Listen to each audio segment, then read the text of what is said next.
What's up, everybody? Welcome to Worship Matters. I'm Jonathan, and today we're going to be listening to Katy Nicole's Hold On. It's been a while since we've watched that Katy Nicole video. Last time did not go well, but we'll give her another chance. So, before we do that, if you're new here, go ahead and subscribe. We're almost at 100 subscribers. Let's go. Thank you, everybody. If you enjoy this video, give us a like, and if you have a song that you want me to react to, or anything about worship you want me to talk to, let me know in the comments. I'd love to do that. All right, let's do our verse for the day. Habakkuk 3:17 through 19. Though the fig tree should not blossom, and there be no fruit on the vines, though the yield of the olive should fail, and the fields produce no food, though the flock should be cut off from the fold, and there be no cattle in the stalls, yet I will exult in the Lord. I will rejoice in the God of my salvation. For the Lord is my strength, and he has made my feet like hinds' feet, and makes me walk on my high places. All right. That's a good section there. All right. So, let's look at our worship guidelines. Directional, musically repeatable, theologically sound, the Bob test, artistic license, and congregational versus personal. If you don't know what those mean, I did a whole video about it. Link will be in the description. You can go check that out. All right. Let's do this. All right. So, I've been looking on his radio's top Christian music heard on the radio, and so we've done a number of these. I know we've done this one, we've done this one, we've done this one. We've done maybe a few others that I don't remember. But Katy Nicole's been on here for a while, so we're going to hop into that. Alright. Just wanted to reveal my source where I'm getting some of these songs. Alright, I have not heard this song, so let's do this.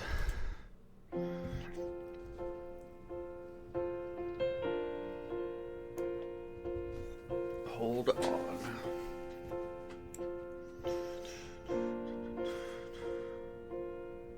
Smoke clouds all around, couldn't see your face. Darkness consumed me, stuck in the bitterness. But I know there's a light that's waiting up ahead. So I'll stay in the fight and look to the one who said, hold on just a... Alright, so that's the first verse. Interestingly, like, all the notes are on, like, the offbeat, which is interesting. Okay, so first word, smoke clouds. Okay, all around. So I assume there are smoke clouds around, assumed in the poetry. And then, so I probably couldn't see your face. We're reading through the assumed language added into the poetry. This is fine. This is normal poetry. I'm just, for my sake, so I couldn't see your face. That's what I'm assuming it's meaning. Darkness consumed me. So we are talking about me. So that would prove my assumptions. Stuck in the bitterness. So I was or am stuck in the bitterness. Not quite sure what the bitterness is. Maybe it's there's a taste to the smoke clouds. But I think more likely she's just saying that our hearts are bitter. And so I have a hard time seeing God because of my own bitterness, maybe? Maybe that's what she's saying. Okay? It's not necessarily too far-fetched. But, despite being stuck in the bitterness, whatever that is, I know there's a light. Okay? That's waiting up ahead.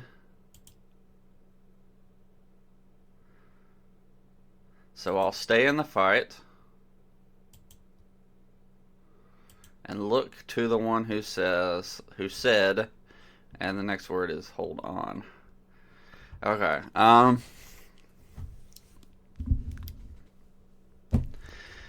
do have a couple questions about this verse. Like, what is the bitterness? I realize the smoke cloud, I suppose, is supposed to be imagery, but like, is there a deeper meaning to the smoke clouds? I'd be curious to know that. If there's like a deeper meaning there. But basically, from what I understand, she's saying there was this cloud of bitterness that I had been living in, this despair, perhaps. And so I wasn't able to see God. But I know, despite not being able to see God, I know there's a light at the end of the tunnel, basically. So I'm going to stay in the fight and look to the one who said. Now I am curious, like, is this supposed to be like pre-Christian Christian or post-Christian? Because the first part of that seems to be like before Christ. Because now once you become a believer, like, you know Christ is there, and like you're not going to not see God. Maybe it feels like you feel like he's not there, but that doesn't mean you don't know that he's there. But I could see that being a transition from an unbeliever to a believer, where before you couldn't even see God, but now, like, as a Christian, you're able to know God. But the second part seems to be like almost a sanctification, like, where it seems to be like I don't feel like you're there, but I'm gonna trust you, I guess, is sort of.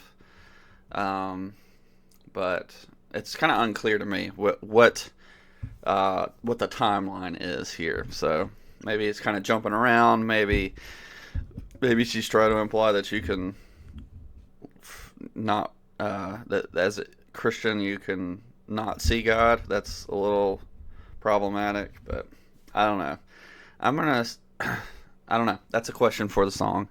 Let's see if she answers it before I try to insert my own beliefs there. Let's go. So she's gonna look to the one who said, hold on just a little bit longer. I know it's gonna be okay. These days are gonna make you stronger. You'll find purpose in the pain. Hold on just a little bit longer.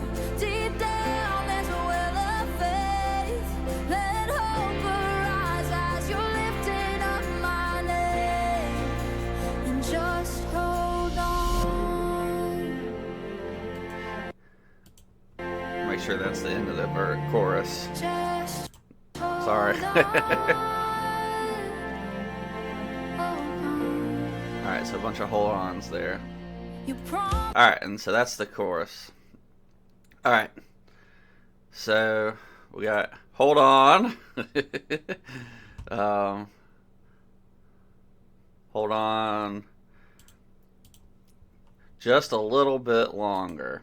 Alright, so I guess like this is like you're walking through the valley of the shadow of death, and you're trying to fear no evil, for God is with you, but it's hard, so hold on just a little longer. That's kind of how I'm interpreting this. I know it's gonna be okay. So, okay. That's pretty self-explanatory. These days are gonna make you stronger. So she's saying that we're walking through the valley, that process, that sanctification process itself, is going to make you stronger in faith. You'll find purpose in the pain. So this suffering that we're going through, it's not without purpose. This is true.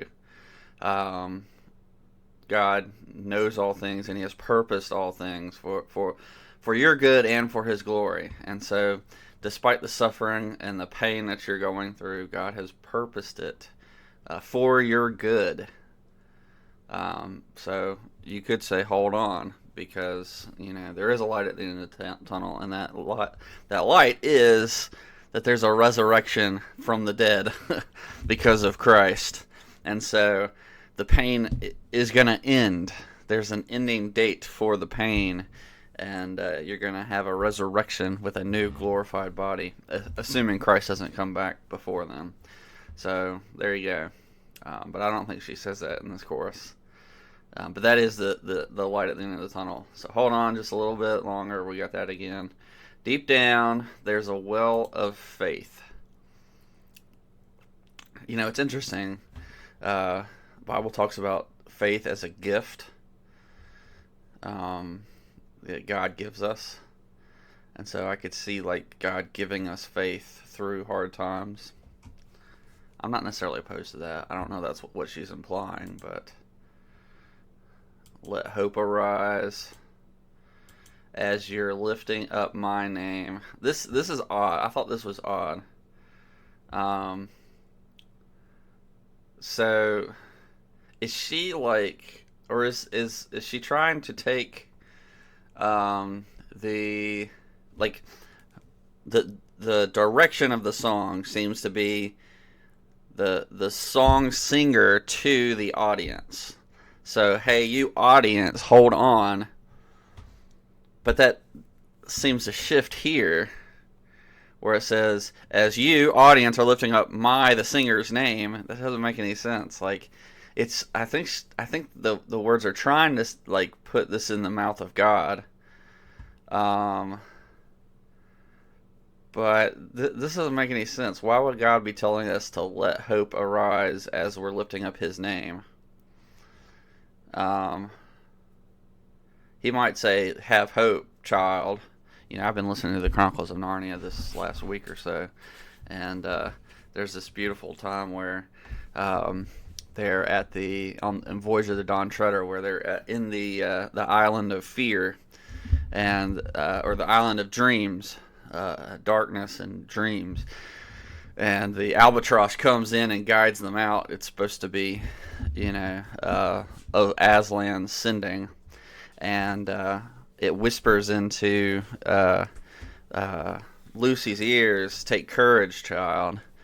And so that's Aslan speaking through this albatross to tell her, hey, take courage, it's going to be okay. And we kind of have a hold on there. It's a beautiful picture. You should read it if you haven't read it. But this is kind of awkward. Awkward wording. I think it would have been better if it had said up his name. But also, I feel like the first verse was a lot more personal, as if the singer is telling the story of their own life, and then the chorus seems to be shifting away from the singer's story to what you're going through, and this is kind of odd. It doesn't quite make sense. If you're going to tell us your story, and maybe even the first part, is talking about I know this, I know that. Well, that's not God. That's you. That's you saying that. So I don't know. This is kind of awkward, I think. I wish they had been a little more clear about this. Because some of the things they're saying, they're not bad. And just hold on. Okay. To what? That is, I guess I'd give that artistic license, telling them to hold on. Because I think they're talking about holding on to, continuing forward, pressing on, continuing to, just hang on. I don't know. You get what I'm saying, I think, hopefully. All right, let's go. Verse 2. You promise it still stands. It's chasing after me. Oh, joy. Something else chasing. Storm clouds is how I'm gonna see that there is a light that's waiting up ahead.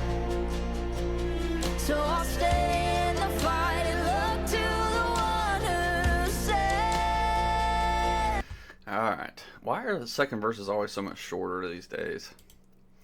Your promise, so this is talking about God now, I assume. Did it ever say God? No, it didn't. I'm just assuming that the you here is God. Interesting. Alright. Your promise, it still stands. That's true. Assuming we're talking about God. It's chasing after me. What is it with these songwriters who were like talking about the attributes of God chasing after people or running? Like, what? What is that song? The goodness of God is supposed to be running after us? How is how is an attribute of God running? How is a promise of God chasing after us? It doesn't make any sense. Like, use a different verb. There are other verbs than chasing. We could say that God is pursuing us. True. God pursues us. But how is his promise specifically chasing anything? It's a promise. That doesn't make any sense. Doesn't make any sense. Promises have no ability to chase. They don't have the capacity to chase. Okay, keep going. So the promise of what I'm assuming is God is chasing after her. The rainbow through the storm clouds is how I'm going to see. The rainbow is how you're going to see through the clouds. What?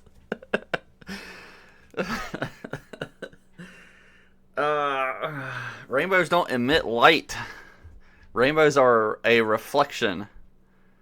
Correct me if I'm wrong. Right? Am I crazy? That rainbows don't emit light. It's a reflection of the light. That's why you don't really see rainbows that much at night, because there's not as much light. But during the day you see them because the sun is shining through the rain clouds or whatever, the rain, whatever. And it's causing a prism effect, and that's what we see as the rainbow. That's not emitting light. So, what? If the rainbow was guiding you, it's actually the light. Interestingly, in Voyage, we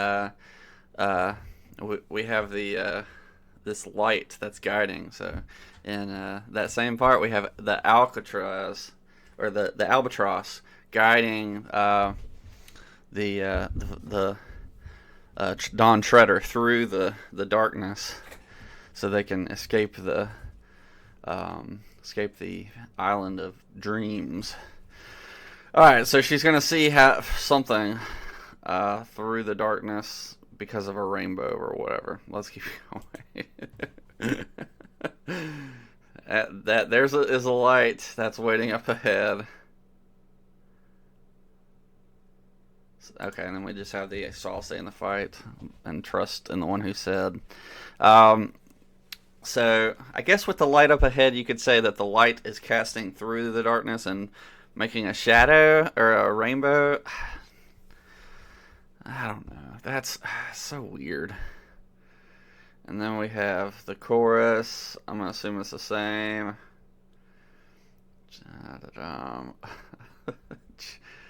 Rainbow. Okay. Alright. This looks different. Wait till you see what's at the end of the road. A new life is ready to unfold. Hold on just a little bit. Okay, and that looks like the chorus. So we got what?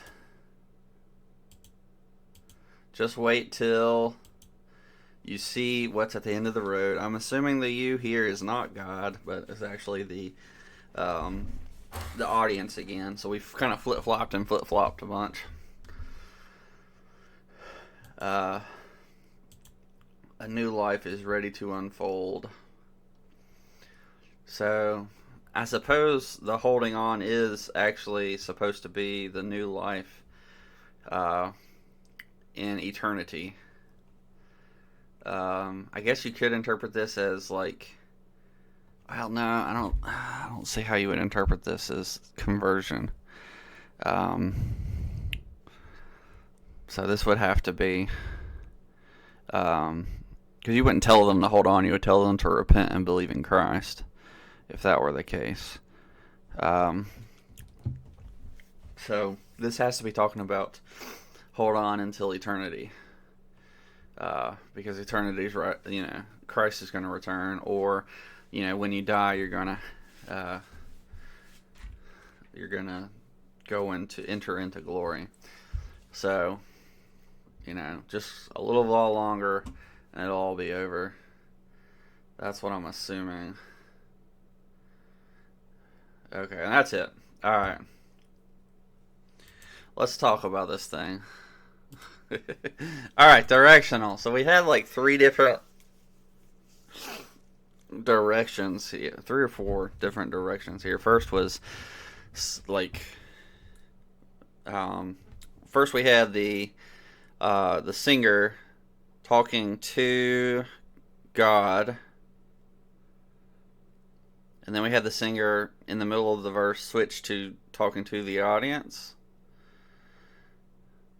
Or maybe it was just talking to the audience the whole time. It's a little difficult because it said "see you" at the beginning. So the clouds were there, and I couldn't see your face. That's not talking about the audience. It's talking about God. So we have singer to God and then singer to audience, because it's no longer talking about God.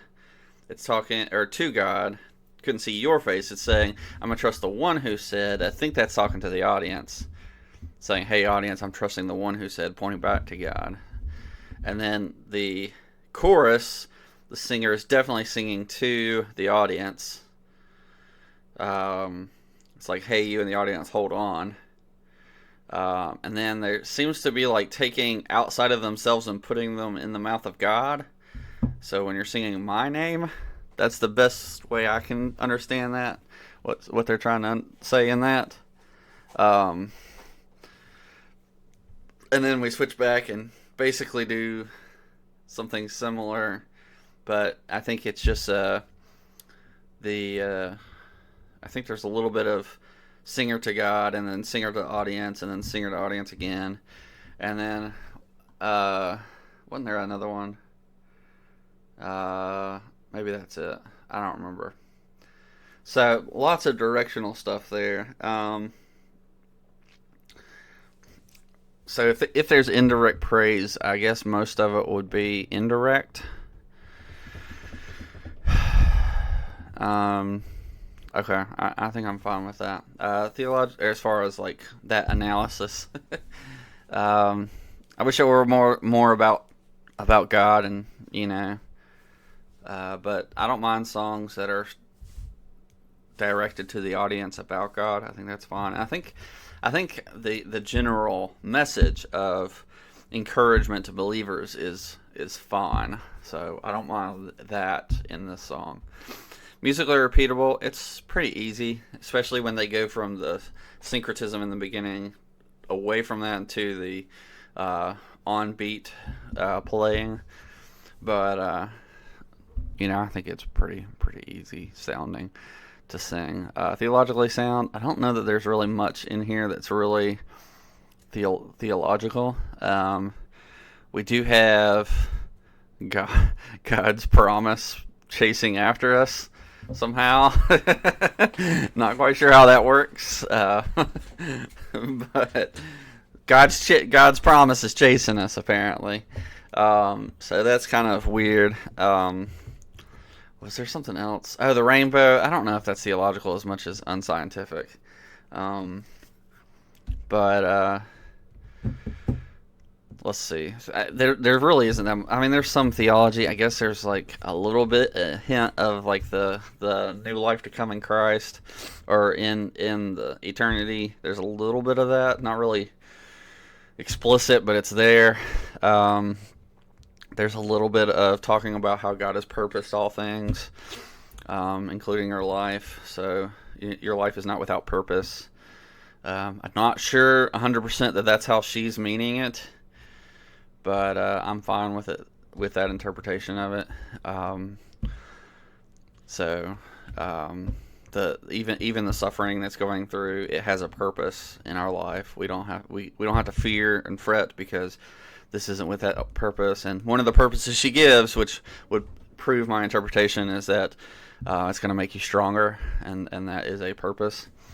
So there's some theology around suffering. I don't mind that. I think that's good. But otherwise, there's really not much going on in here. I would have loved to hear more about God's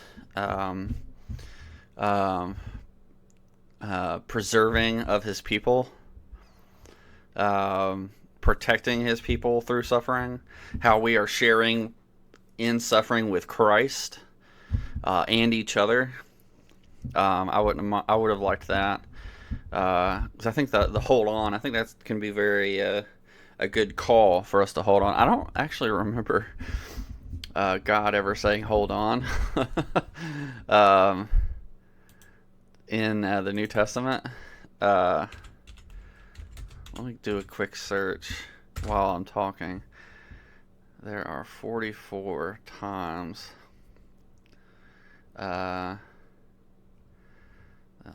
Okay. Let's see here.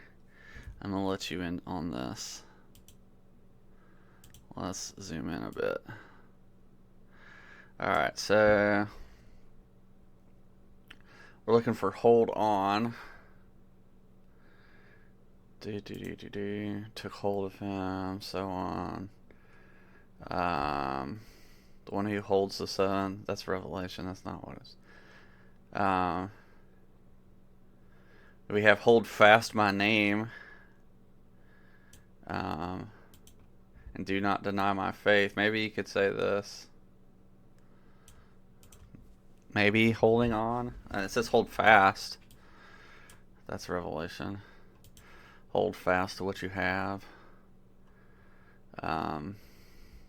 So I suppose that's close. Alright, so yeah. I wasn't too sure about that. Let's see. The Bob test. Yeah, we don't have God mentioned at all. Name, which is a bit confusing because who is the my? Is that Katy Nicole's name? I'm assuming not. Like, surely she's not saying you should hold fast to her name. Like, I'm gonna assume that's not what she's saying. We'll see. It's let hope arise as you're lifting up my name. I don't think she's talking about herself there. I think she's trying to put her voice in the mouth of God there, which is kind of odd. So that's my guess. That's the best guess I've got there. So we don't really have a God. We don't really have a Lord or a Jesus. I mean, I can assume that this is talking about God, and I think that's what she's talking about. I have to assume. I like to be charitable. You know, we're pretty sure this is supposed to be Christian music, so we'll go with that. But the Bob test is tenuous. There's not a ton in here that really would distinguish that it is talking about God per se.